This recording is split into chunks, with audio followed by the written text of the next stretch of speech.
Long ago, there was a powerful wizard under the king's employ. He would assist the king in acquiring new lands or winning wars. The wizard was the only magic user in all of the land, and so he was a valuable asset to the king. However, the king didn't approve of the budding romance between the wizard and his daughter, the beautiful princess. He approved of their love on one condition, that the wizard teach magic to his daughter. The wizard did not know it at the time, but this was all a plan to remove him from the equation altogether.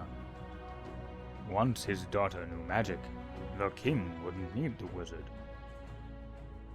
So, when the king's daughter had learned magic many years later, the king ordered his best knight to assassinate the wizard in his sleep.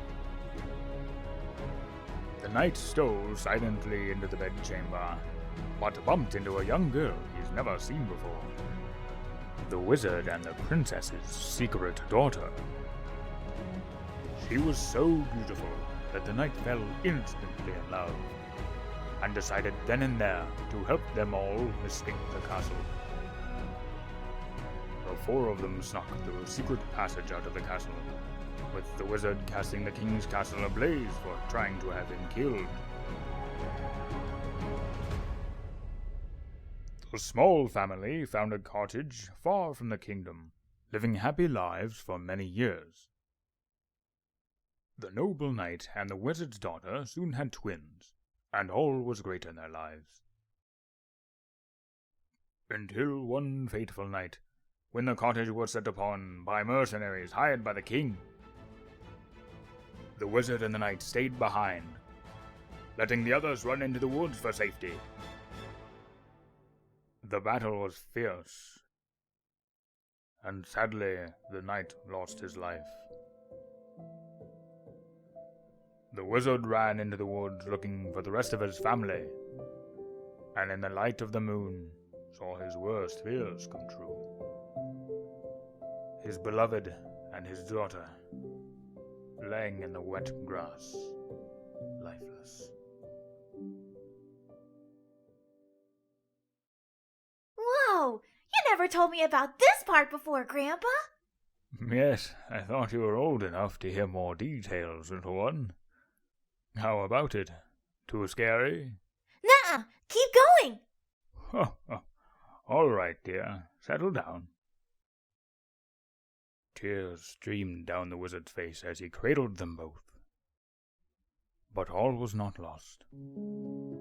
Between his wails, he heard the faint crying of a baby.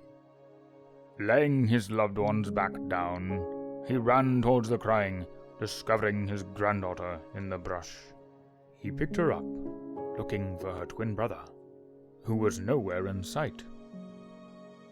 His search was cut short as he heard the sounds of more mercenaries approaching, and he had to run for the little one's safety.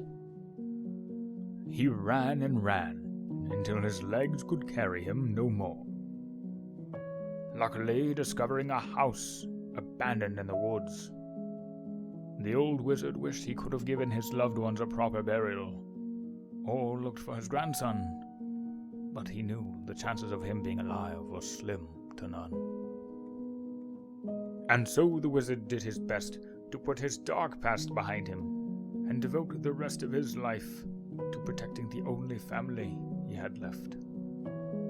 Despite their hardships, he and his granddaughter lived in that house happily ever after.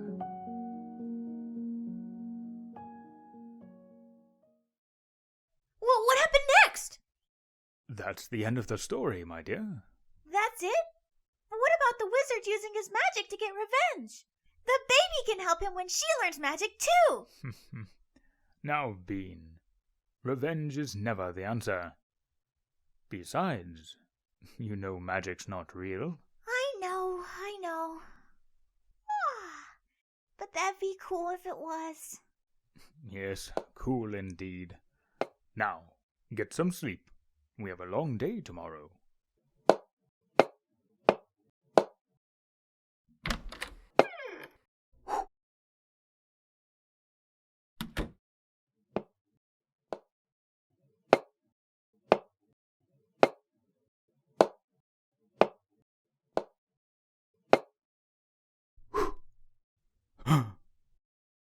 They found us.